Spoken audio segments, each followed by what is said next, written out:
thanks so much for being here this afternoon. We have a really, really interesting and sprawling topic to get at. So it's also a really fascinating one.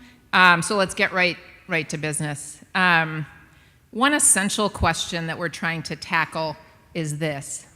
If empathy is one antidote to the divides that we're all seeing out there in the nation now, is it religion that best fosters empathy? And I'm hoping that you all can give sort of an opening bit on that very quickly, and then we can get the conversation started. Eboo, why don't you go ahead and give us your thoughts? So I think it can, and it should, and it has throughout history. It certainly has in my life. For much of my adolescence, to my mother, who is here, to a great disappointment, I was not particularly religious, but she did a very good job sowing seeds in me, to the point when there was a time in my life when I would literally think to myself, when I am a jerk to somebody, why do I feel bad about it, right? And following that back, the answer I came to myself was there was a cosmic answer, that there is, for Muslims, the idea of the breath of God within you that helps to nurture something that in Islam is known as taqwa, inner light or conscience, which is basically this innate sense of being good or being bad, right? So when you're a jerk and you feel bad, that comes from somewhere in my life. Tracing it back to a cosmic source was a satisfying answer. I think that's not just the case in Islam. It's the case across traditions. It's known as conscience. It's, a variety of things across traditions. I think a second part of the question is, what does that look like beyond the individual level? What does it look like institutionally?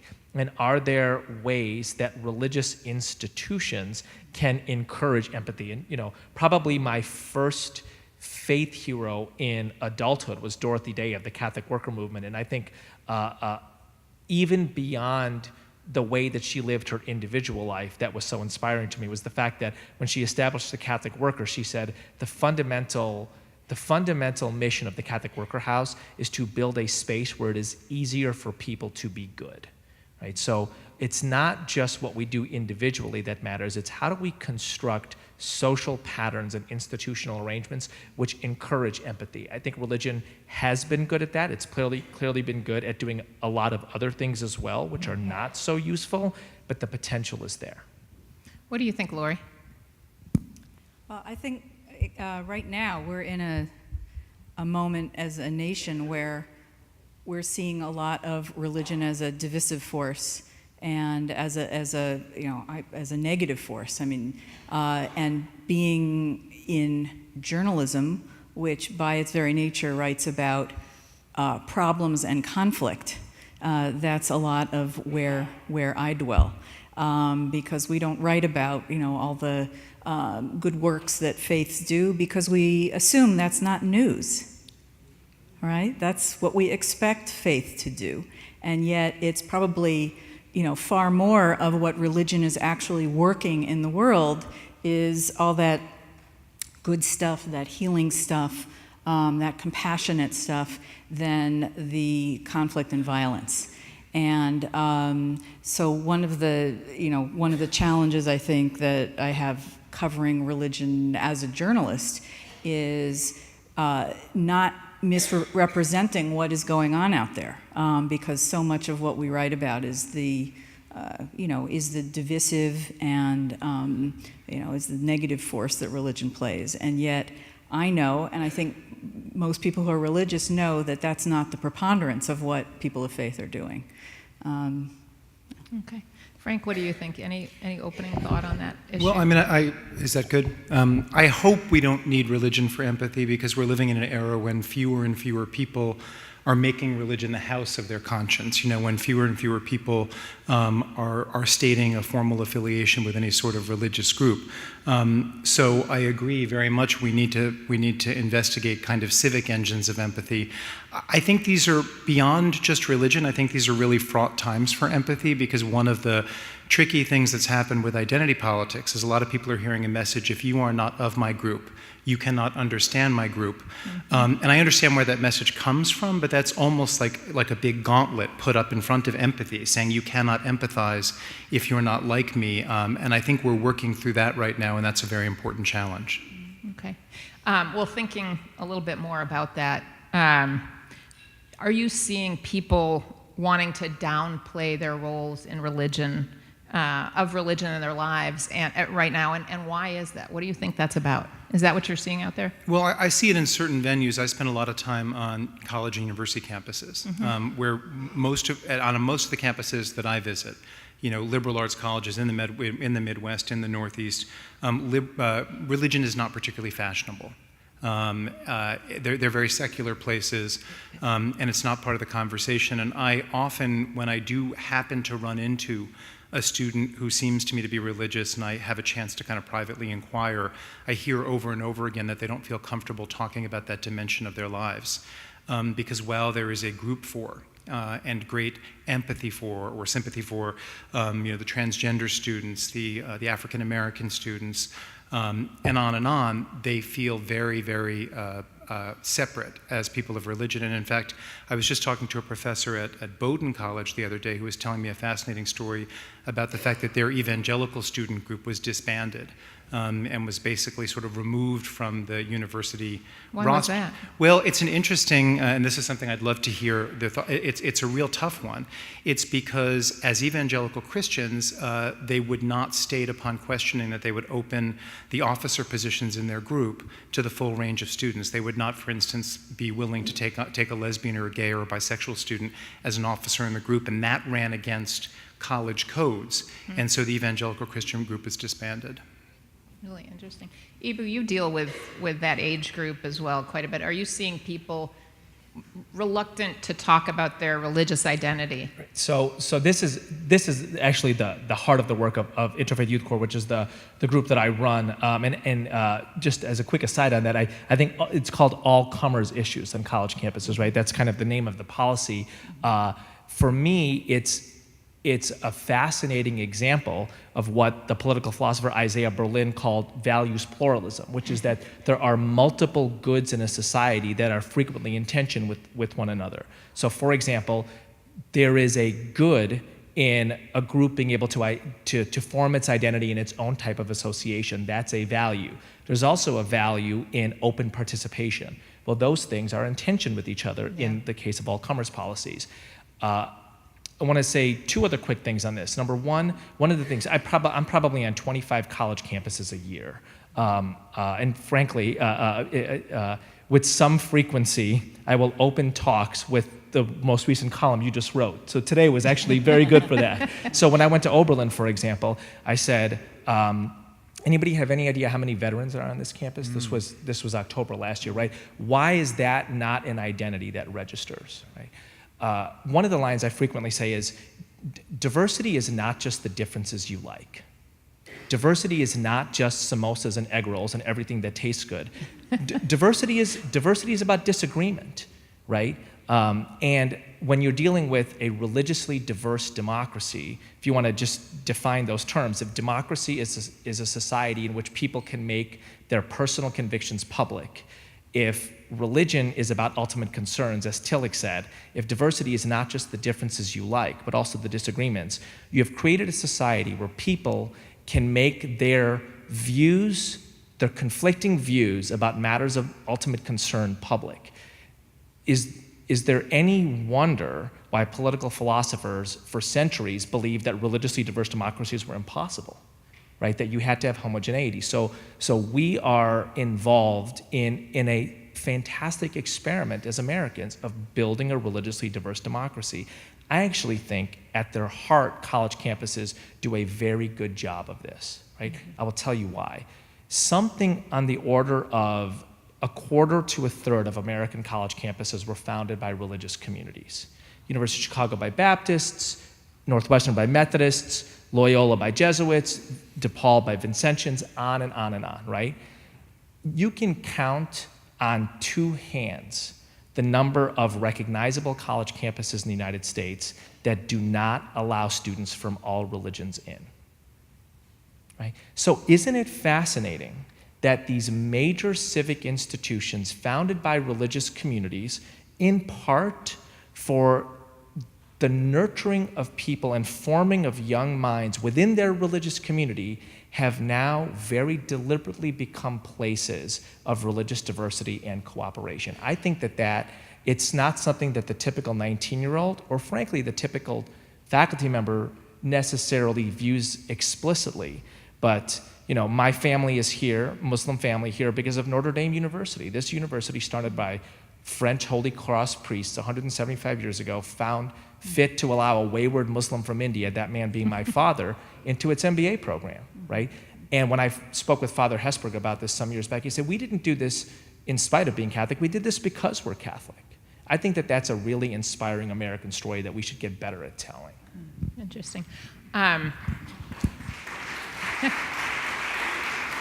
So, in fact, let's start with you then on this question of how the media, since you're the only non-journalist here, how do you think that the media does at covering religion in general? Then we'll move on to the journalists. I've just talked a lot, so I'm gonna keep this very short. So you all, this is the cream of the crop, right? Like seriously, Absolutely. like absolutely. This is.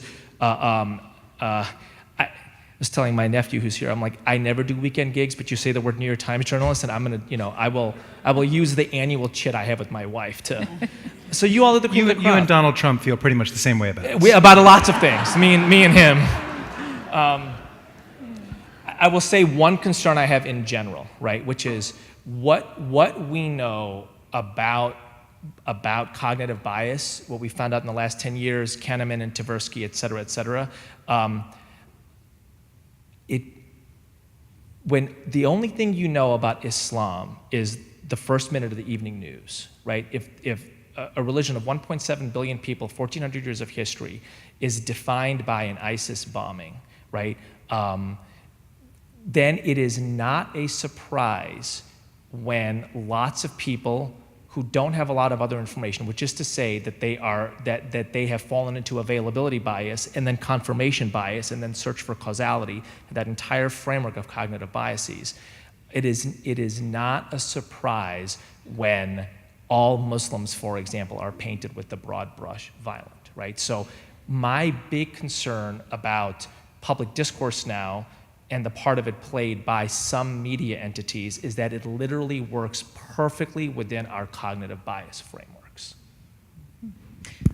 Frank, what do you think about that, about the media's coverage of religion and how it affects our religious views? Well, Laurie and I talked a lot about this the other day, so I'm eager to hear her thoughts. But for starters, we cover conflict, we cover unusual events. We do that with religion as we do it with everything else. So you don't really get from us, nor would you by the nature of what news is, a kind of full, subtle, nuanced portrait of religious life in America. And that's just kind of built into what we do. When Laurie and I both wrote tons and tons about the child sexual abuse crisis in the Catholic Church. During those years, most of what you read about the Catholic Church was about priests who had offended and church leaders who'd covered it up. I think that was fair coverage. That was a very important issue, but it did not paint the Catholic Church in all its entirety for the span of that coverage. I just think that's kind of baked into what journalism is. What worries me, that I think we should look at more, is I don't think when you look at who reports the news, when you look at the demographic composition of newsrooms and news organizations, I don't think it mirrors America in terms of religiousness. And so I think sometimes, in the same way that many of us missed what was happening with the Trump election and didn't understand a big group of Americans and how they were feeling and how strongly they were feeling, in that same way, I'm not sure we're well demographically equipped, those of us who work at major news organizations, to understand in a nuanced, subtle way people of religion. Well, Laurie, so you're the expert on this. Let's hear what you think. Especially after the election, and we were doing, so much thinking about how did we not see this coming? Why didn't we do more coverage to sort of lay the groundwork for the outcome. I think that we do a good job covering religion, but it's insufficient, it's inadequate, it's not enough. And, Monica and I both work for the national desk of the New York Times, and last year in the run-up to the election, we could sense how divided the country is. It's, impossible to ignore. So we put together a series called, I think it was Anxious in America, was the little rubric, and we sent reporters out to spend a good bit of time in different communities covering, people who were unsettled, who, were obviously feeling that things had really gone off the rails. It was a wonderful set of stories, but almost all of them were about economic and class and racial and even age and demographic anxiety. We had a piece with millennials who couldn't find the kinds of jobs that people stable jobs with benefits that people used to find. Out of I think a 6-part series, we did one part on that other kind of anxiety, which I would call like religious and cultural anxiety, where people were feeling displaced and resentful because of changes that made them feel not at home in their own country. And I think proportionally, I think that's part of the problem, is that I think in the end, yes, the economic anxiety, economic resentments, class resentments, racial resentments, those were huge. I don't want to dismiss those. But I think that we didn't give sufficient attention to the religious and cultural resentments. And the way I went and told that story was, in some ways, it was a real exercise in empathy, because I went to Iowa and wrote about a couple who had a very good business going. They had taken over a wedding chapel that was next to their house. That was no longer, being used by a church, and they converted it into an art gallery and a coffee shop and a lovely kind of community meeting place. It was also used for weddings.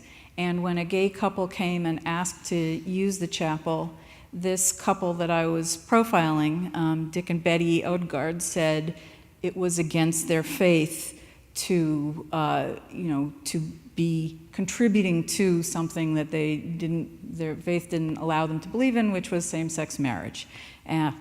They said, we're sorry, we can't serve you. And, thus ensued a whole bunch of legal cases that ended up that Dick and Betty lost their business. And listening to them, they talked about how all the change around gay marriage and sexuality and acceptance of this had happened so fast. It seemed to happen to them overnight. They felt displaced in their own community. They felt, they were ostracized for the position that they took, even by people in their own family. And it's not that I want to say that they were the victims here and the gay couple was not. I mean, clearly the gay couple was also victimized. But they also had, a story to tell that I think was, in some ways a cameo of what was going on in a larger way across the country, that, those voices, I think, are harder to hear, and they feel that they have been, they've been marginalized. And so in some ways, the way I see the election happening was that they, were reasserting their presence and centrality as Americans. And I mention that only because in terms of the religion coverage, you saw pieces like that and pieces elsewhere that pulled at these strands. But if you ask most people after the election, gee, was that a factor? Was, say, the issue of religious liberty, which is, how conservatives will phrase what they think the problem is an inadequate, ability for them to express their faith. Do you think that was a big problem in the election? I think most people would say no. I think it was a huge factor, and I think we didn't give it the weight, that it should have had. Frank? Yeah, I wanted to jump in because I think Laurie just hit on something that is so hugely important when you're talking about that couple. I think, we have made the mistake in recent years of vilifying some people who haven't gotten around to a position that we think should be the commonly held position. And I mean, I'm an openly gay man. I believe fiercely in gay rights. I believe fiercely in same-sex marriage. I have a problem, though, when we consign to a basket of deplorables a 65-year-old woman in Alabama who has not yet gotten to a place, maybe based in large part on her faith history, where she has an easy time accepting and embracing same-sex marriage, and we look at her and sometimes in many circles talk and write about her in an extremely condemning way. Part of empathy is realizing that to not recognize that it may take her some time, especially in light of the fact, we forget this all the time, before 2012, 5 years ago, Barack Obama was against same-sex marriage. Hillary Clinton didn't come out publicly for same-sex marriage until early 2013. To then have an election in 2016 where you're telling people who are just 3 or 4 years behind them, you are evil, you belong in a basket of deplorables, that is not an empathetic thing to do, and it's not a politically smart thing to do, because those people will bite back, and they did at the ballot box in 2016. But isn't the solution to that, or the antidote to that would be Laurie's story, right? She tells a nuanced story. Correct, yes. And I mean, is there some other solution to that? I'm not sure. Well, or there's not enough of that? Is that? Yeah, there's not. It doesn't solve it, though. And I think part of the resentment I was hearing by last year was they had heard over and over again the assumption that you'll come around, right? The arc of history, will bend in the right direction, and you're going to be on the wrong side of it, and eventually you'll see the light. And they weren't accepting that. They were saying these are, fixed beliefs. This is in the Bible. This is unshakable. And so, in terms of the long term, in the short term, yes, we can, we can allow their voices to be heard. I think that's productive. But how you solve this, I don't think anybody's figured that out. Okay, so there's something you mentioned the other day, and this reminds me. You said that religious people do not necessarily fall into the categories we've created now of sort of the right is over here and the left is over there. It sounds like you're saying they sort of do. Do those categories that we are so stuck in right now really work with religion when it comes to religious thinking? I still think they don't. So we employ the same categories for religion, or we try to, that we use for politics. There's conservative and there's liberal, there's left and right. When in truth, so many people of faith defy those categories. I mean, I think the church that best exemplifies that probably is the Catholic Church, right? Anti-abortion, anti-gay marriage, also anti-death penalty, pro-union, what else? What am I missing? That's a lot. That's a lot, right? So, thank you. I knew I was missing. What did you say, Eboo? Pro-immigration. Okay. Very, very pro-immigration.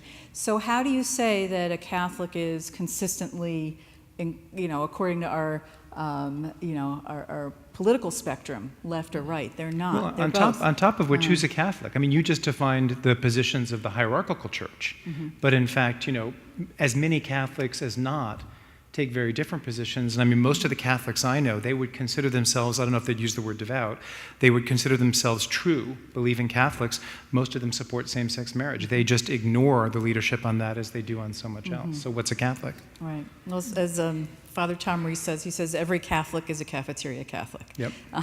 But in terms of understanding, our world and understanding who people are based on religion, I think one of the pitfalls is to try to put people religiously into the same categories as politically. That it's not simple left right, and if we could loosen that a little bit, I think we could do some more problem solving than we're able to do. But because those categories are so fixed, I think it's gotten us in a rut. Okay, so I'm going to give you all a chance to ask some questions soon, but I still have some questions. So be thinking about what you want to ask. You will have your chance, and then I'm going to ask a few more. Laurie, are you seeing, we read so much about hate crimes going on right now. There's such a focus on that, about bigotry, sometimes around religion, sometimes around a lot of other areas. Is that mainly what you're seeing out there? Because that's what we're reading. What are you actually seeing? Well, In the almost 25 years I've been covering religion, I've never seen such blatant, bigotry openly expressed. Something here has been uncorked that where people feel somehow that it's, they'll win approval if they're saying things that we, previously didn't say to one another.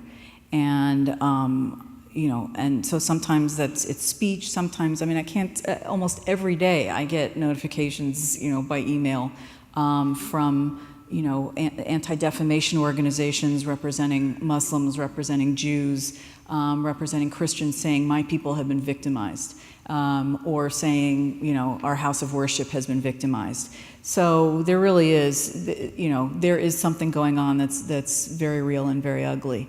I think, though, at the same time, there's a counter-narrative, and it's a little bit counterintuitive, but it is also very real, and it doesn't get a lot of coverage, which is a kind of civic, weaving together of people of faith who are of goodwill and who understand that, who see the best in people of other faiths. And after so many of these incidents that have happened in communities, you see immediately, if it's the mosque that's, defaced or that's burned, that same night, you'll see the clergy from various faiths coming together, the synagogue offering the mosque a place to worship, people raising money across faith lines to help rebuild the mosque.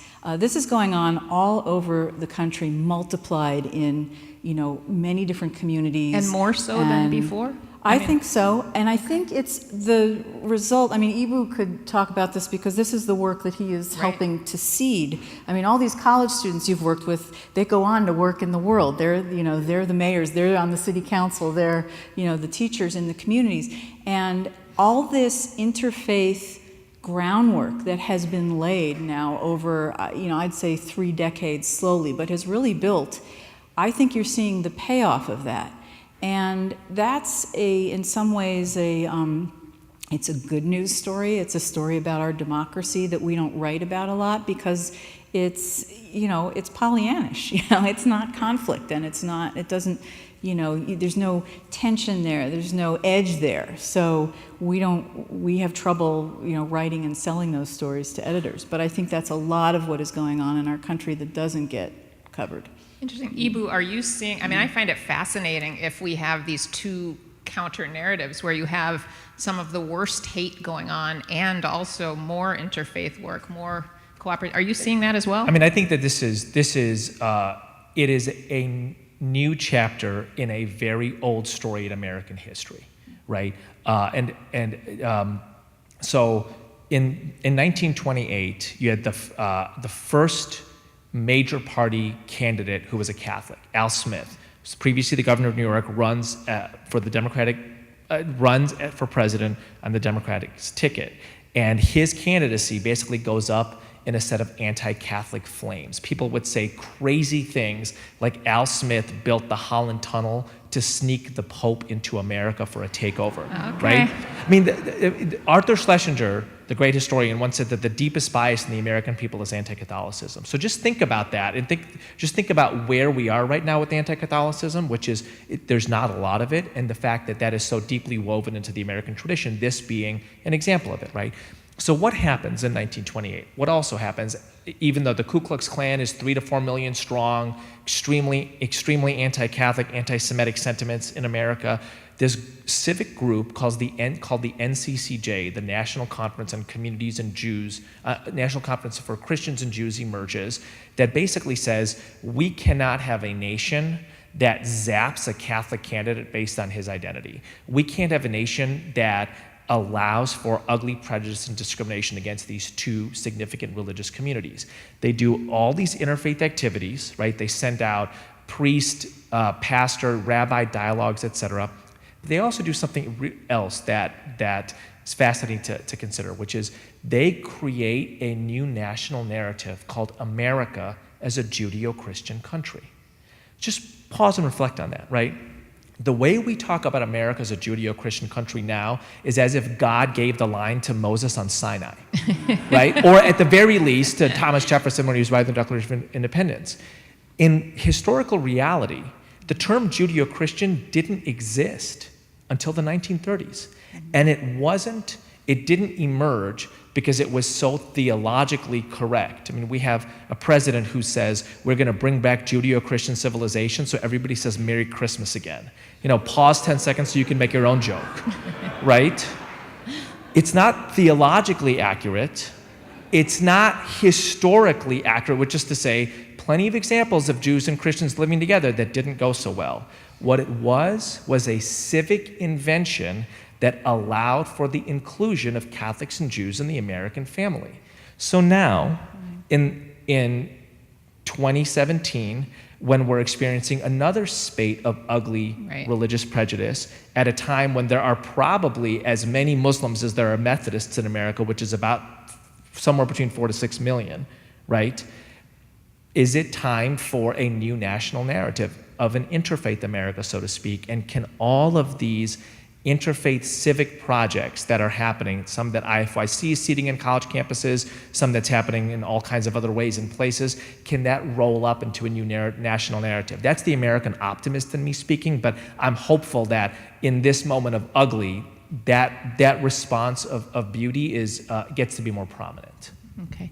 I'm going to ask one more and then let you all start asking some. I don't know if there are mics around for you or not. I'm hoping there are. Oh, great. So I have to ask you all because it's going to come up, and it comes up, I understand, in pretty much every forum like this, a question about how we should understand the last election through some prism of religion and religious voters. Is there something we should understand from that? Can anyone help me with that, Frank? Well, sure. I mean, I think it's a lot less complicated than we've made it out to be. How's that? Well, so there's a lot of puzzlement and endless stories about how is it that the evangelical Christian voting bloc could have gone for Trump in numbers every bit as big as they have for other Republicans. And there's one simple answer, which is abortion. Every election comes down to a choice, and they had a choice between Donald Trump, and even if they didn't know even if his views historically had been all over the place, and they didn't know what to expect, he was promising them one set of Supreme Court justices, and he was saying all the right things. And the alternative was Hillary Clinton, who was very clear in her position. So a lot of that evangelical Christian vote just went down to abortion. Trump also got a majority of the Catholic vote, which Barack Obama had gotten the previous two elections. That goes back to a lot of the cultural stuff that Laurie was alluding to, but there's another thing here which I think we learned in terms of Donald Trump, thrice married, sexual harasser, et cetera, getting all of these votes from religious people. Voters will choose the message over the messenger time and time again.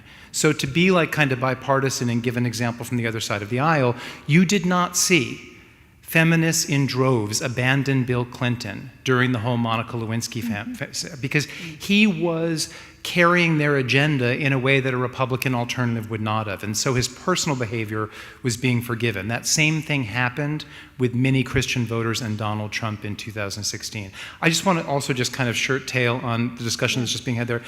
Of course we're seeing more hate than we did 2 or 3 years ago, if not quite as much as the media makes out, because when people look to the top, they have someone who is sowing division. I'm allowed to speak more politically than Laurie because I'm a columnist, but when you have a president who talks about a ban of people based on a certain religion, when you have a president who makes believe that it is somehow a criminal offense to say Merry Christmas in the country when I have no problem saying it, no one rounds me up, no one shames me, no one comes after me, when you have a president who urges you to notice all the good people on the white nationalist side in Charlottesville, you have a president who's giving permission to a whole group of people who were perhaps biting their tongues, sitting on their hands. He's giving permission to them to act in very hateful ways. And that's a problem that is not going to go away for another 3 years, barring the 25th Amendment or impeachment. And do you see, but Frank, do you see,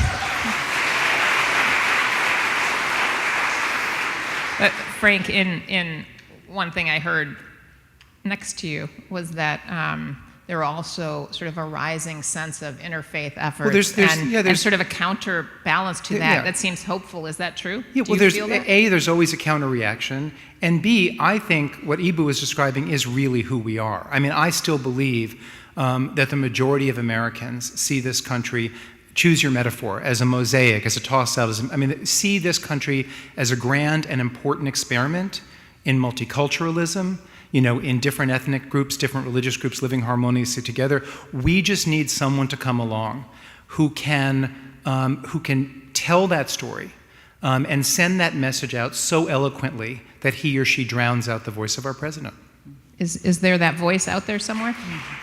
Do you I don't know. We're going to see, because there are about 20 to 60 of them who are lining up for the Democratic nomination. So we'll find out.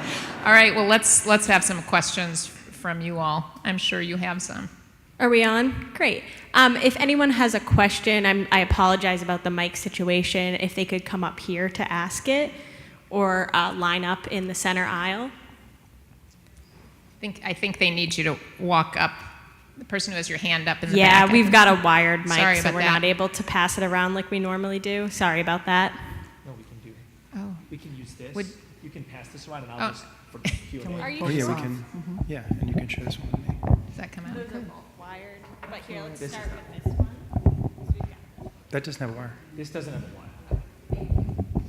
Does that come out? I don't make too much noise doing it.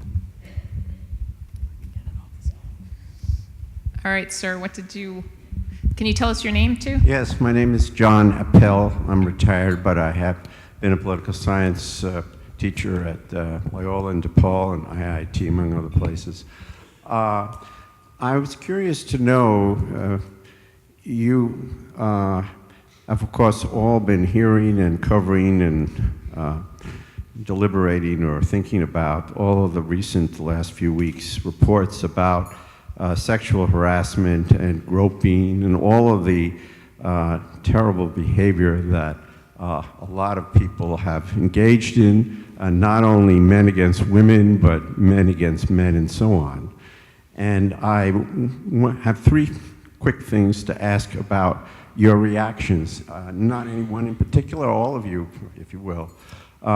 First of all, what, if anything, have we been hearing about religious or spiritual leaders and what they're saying about all of these issues? Secondly, I wonder, particularly because of the morality, ethics, and so on, that are implicit in all of that inappropriate behavior. And thirdly, how much you might want to attribute to the refreshing, I'll call it leadership in the editorial and other positions of the New York Times by women, and whether that might help to explain some of the wonderful coverage that they now have over this issue, which may have been somewhat neglected in the past. Okay. Thank you. That's a lot. I've watched some White House press conferences where they ask fewer questions. Okay, let's try to tackle some of those. Laurie, do you want to take that on, or Eboo? What? Well, it's what you I call think a compound question, but one thing I would say I'm seeing about the response of religious leaders, I mean, there are some people who are using it as a moment to say, let's examine our own house, which is, I think, the most helpful and mature response I've seen. Because having covered, like Frank mentioned, sexual abuse of children, but also, sexual harassment of women and adults, there is no faith that is immune. There is no institution that is immune. This is not a story that happens only within a particular church. But I will say that I have also seen the story of Harvey Weinstein being used not just by conservative religious leaders, but by conservatives in general as a kind of, let's point the finger at Hollywood. See, we always knew that Hollywood was corrupt, and that that there was this anti-family environment in Hollywood, and this just proves it. So I've seen some conservative religious leaders using that. Eboo, anything you want to add? Okay. Do we have another question? Thank you. It's a great panel. You've commented on the rise of secularism. Many people say that the rapid pace of change in society today is making people very scared. And consequently, we're going back to sort of our environmentally induced tribalism, our own little groups, because that's what we know and that protects us against change. Can you comment, given your varying perspectives, on what kind of philosophy, what sort of political approach might bring us around to a more moderate, less tribal view of ourselves? And it seems that organized religion only enhances that tribalism rather than breaks down those barriers. So what is it that we're going to find in our political system that might save our country and bring our culture back to a more empathic place to be? Thank you for that question. Which one of you wants to take it? Eboo. Laurie's making me take this one. So look, I mean, I believe in the American experiment, right? When it comes to religious diversity, I mean, the amazing thing, I'm just putting the finishing touches on a new manuscript and reading all this stuff that the founders said about religious diversity. It is unbelievable what people who, by the way, were made mistakes and sinned in all sorts of ways, right? When it comes to Native Americans, Black folks, women, undoubtedly, right? And that should always be remembered, and it should always be recognized. And what they said and did around religious diversity is stunningly inspiring 240 years later, right? So George Washington saying all have a like liberty of conscience. This government will give to bigotry no sanction, to persecution no assistance. May the children of the stock of Abraham sit in safety under their own vine and fig. Let there be none to make them afraid. Right? Benjamin Franklin making donations to every house of worship in Philadelphia and saying, I do this, and the only thing I ask of you is that you celebrate the 4th of July together, right? So you get to be you get to have your particular denomination, you come together as Americans, and when I die, I want you to carry my casket in the streets of Philadelphia together, right? James Madison saying that the multiplicity of sects in America would actually help secure the peace in this country, because, and this is through Voltaire, one religion would do what one religion always does, which is dominate the rest. Two religions would do what two religions always do, which is kill each other. But in America at the time, he recognized that there were 30 sects, right? Largely denominations, Christian denominations, but viewed as different all the same. And he said, look, they're going to have to learn how to get along, and we need to create a framework of government and civil society that encourages that, right? So I believe in that experiment, that this notion that never before tried on this scale in human history, that people from the four corners of the earth praying to God in different ways, including not at all, could come together and build a nation, right? The question is, what's the next chapter in that? And that, I think during the Obama years, you talk about a once in a nation person, right? I once asked Gary Wills, the great historian, is Barack Obama the greatest historian in American history? He paused for a second, he said, I think he is, right? I mean, to speak in a way that got so many people buying into that narrative, I think that part of the question is, okay, that is no longer going to happen from the White House, and it's not going to drop from heaven. So what do citizens have to do to write the next chapter in it? What's the answer to that? Yeah, I know you have questions. I want to tell you a really quick story because this just happened this weekend. This weekend, white supremacists staged a march in Tennessee, and they wanted it to be as big and as impactful as what happened in Charlottesville. They chose 2 towns in Tennessee. They said they chose them because it was a region that had so many immigrants and refugees resettled in this area, including a lot of Muslims. And one of the towns they chose is called Murfreesboro. Now, some of you may know that town because something like 6 years ago, I think around 2010, there was a huge controversy over a mosque there that wanted to expand. And the whole town got up in arms, and it went to the city council, and the case eventually even went to the Supreme Court, where the community tried to prevent that mosque from expanding its property because people were essentially, they were Islamophobic. Here we are 7 years later.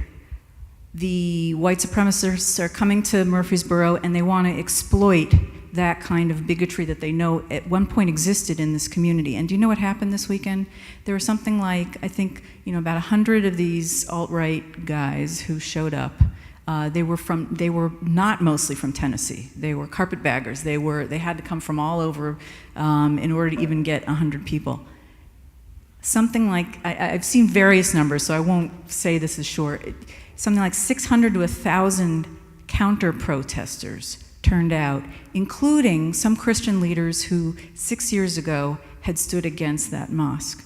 Because in those years, that community had built an interfaith network. And when this crisis was happening, the white supremacists are coming to town, what do? They activated that network, they turned out. And so that's why I think, what Eboo's talking about, that groundwork that's been laid, you can see this at work in our country today.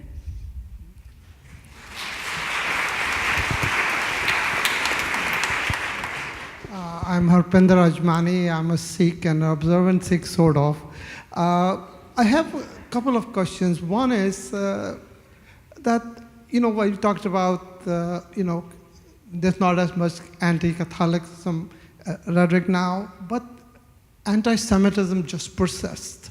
There's one sort of hatred that never disappears. If you look at data from every country in Europe, I was just in England, it is horrendous, and it is worse. The number of Jews that live in Europe is at its lowest now. Why that hatred just persists? And it may not be related to our discussion, but that just bothers me a lot. My question really pertains mainly is, we do not hold religious to any standards whatsoever. Our critique of religion is very poor. The reason I say this is, all kind of bigotry goes on within religious institutions, whether it's anti-women, anti-others, and it is taught from the pulpit. I've been to many religious faiths. I've heard many priests say this, and we as a society, including journalists, always give them a pass. I mean, if you look at data, I'm a physician, I would say data is most important to us, and the data is, if you look at people who are observant, commit as many crimes, have higher divorce rates, have as many problems as people who are non-observant. So it's a complete failure of faith in many ways, and we never hold these questions up to them and say, why is this happening? Sorry for the long question. Oh, no. So does anyone want to address do we give a pass to people of faith? Well, I'll just say Frank? something. I mean, we give religions enormous leeway because that's part of what we've always done. I mean, you talk about religions behaving in ways that we wouldn't necessarily endorse in society. The Catholic Church does not have female clergy. We've never taken the position that we can go into a religion and say, you must do things in the way we would in the public square. And I don't think we should. I think what's really difficult right now, and what we're having trouble grappling with, is what happens when a religion does come into the public square, and then how much of our laws, how much of our kind of secular civic values can we hold them to? And now we're with the Masterpiece Cake versus Colorado Supreme Court thing, which they will hear arguments on soon. I mean, that's where the really tough calls are right now. That is a religious person who has a business that he is operating on public space. He's on a road that's being plowed, with our tax dollars. It's not set up in a religious enclave. Does that person have the right to do his business by a set of values that are in direct conflict with the laws of his state? And with this, I'm sorry, I know we've got one more question coming. I'm just going to ask you really quickly, Frank, how important is that argument that's going to play out in front of the Supreme Court this year, right? How much is that going to affect, again, the separation, I guess, between people who are religious and who aren't in this conversation. It seems like an essential one. Along the fault line of gay rights, it's going to be huge because you have a bunch of other stuff happening in concert with that. You have a growing number of state legislatures, mostly in the South, passing religious freedom laws that allow adoption agencies, say, that receive public monies to discriminate against same-sex couples. If it is established that when it comes to gay rights or issues like same-sex marriage that are part of the gay rights basket or whatever, if it is established that freedom of religion trumps any sort of discrimination laws, it's going to be huge in that vector. But then also, can that not, bleed out into other areas? If a certain kind of discrimination that comes into conflict with federal or state laws is okay as soon as you raise the religious flag, is that going to be true only when it comes to gay and lesbian people, or is that going to be something that is used in other situations? It could really lead to a whole lot more. Interesting. Okay, let me let you get. Can I just do a quick take on this? Oh, please. So I think it is perfectly reasonable to say at both the individual level and at the level of political rhetoric, should religious institutions and people be held to the same standards, right? I do think that there is something that we Americans rely on in the way that William Carlos Williams talked about the red wheelbarrow glistening with rain beside the white chickens. We just depend on it. We don't recognize the massive contributions of religious communities to American civil society, right? So if the Catholic school system in Chicago didn't exist, there's about 380,000 students in the Chicago public school system. There's 70 to 80,000 students in Catholic parochial schools. Half of them are non-Catholic.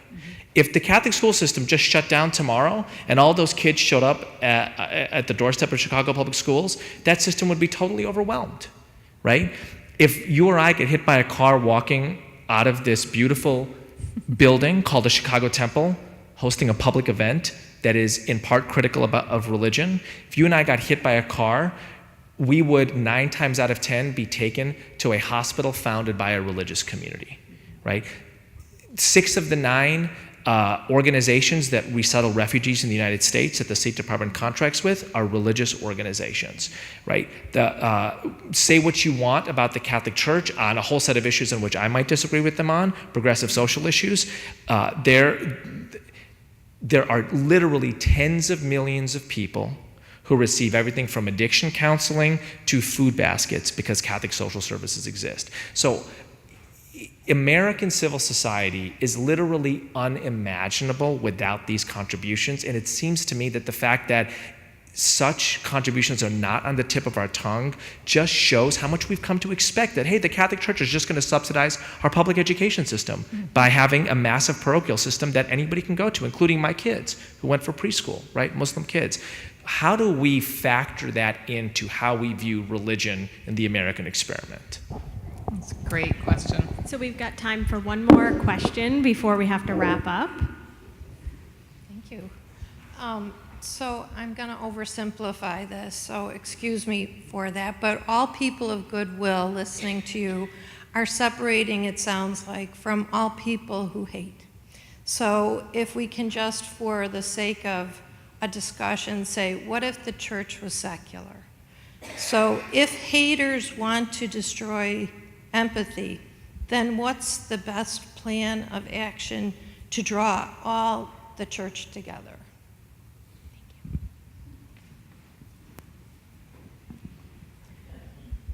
Thank you for that question. I'm not sure I completely understand the question, but I will say that, you have a bunch of journalists sitting up here. I think our calling, our mission is to shine a light on both the contributions, but also, as that gentleman pointed out, the problems, to keep institutions accountable, and that includes religious institutions. When he was speaking, the situation I was thinking of was not an American situation, it's the situation in Myanmar with the Rohingya Muslims who are being driven from their country. And what we're learning now is that part of that is being perpetrated by Buddhist monks who are trading in the worst, vilest hatred and bigotry, and really whipping people up. That's, those people need to be called to account. That, and they need to be called to account as people of faith. And I think they need to be called to account by their fellow believers and by others who are not Buddhists. But I think that's, I don't know that this answers this woman's question, but I think that's the first step. Frank? I'm not sure I understood the question either, but I think part of the question was how do the lovers beat the haters? Is that part of the question? I think that seemed like it. No, no, I mean lovers in the PG-13 sense. I think the enemy of hate is education. But when I say that, I don't mean school education. But I was just thinking, we've mentioned several times tonight same-sex marriage, gay rights, because that's one of the big fault lines with religion right now. I have seen something extraordinary in my life. When I was growing up, when I was a teenager, I was filled with fear, and I thought all of my life choices would have to be made in this very narrow band, because I had to figure out how to live in a world that wasn't going to accept me, that was going to vilify me, that certainly wasn't going to give me a full complement of rights. I was going to have to learn to live in a very edited and furtive way. That is not the life I'm living, because this country, along with the world, the Western world certainly, has traveled such an amazing distance. How did we travel that distance? Because people stood up and they told their stories. They were courageous enough to present their true selves, and they were trusting enough to believe that if they showed you their full humanity, if we showed you our full humanity, we would, in the end, get the more loving than hateful response. And even factoring in the little dip right now, that is what happened. And I think that's our salvation going forward across all fronts.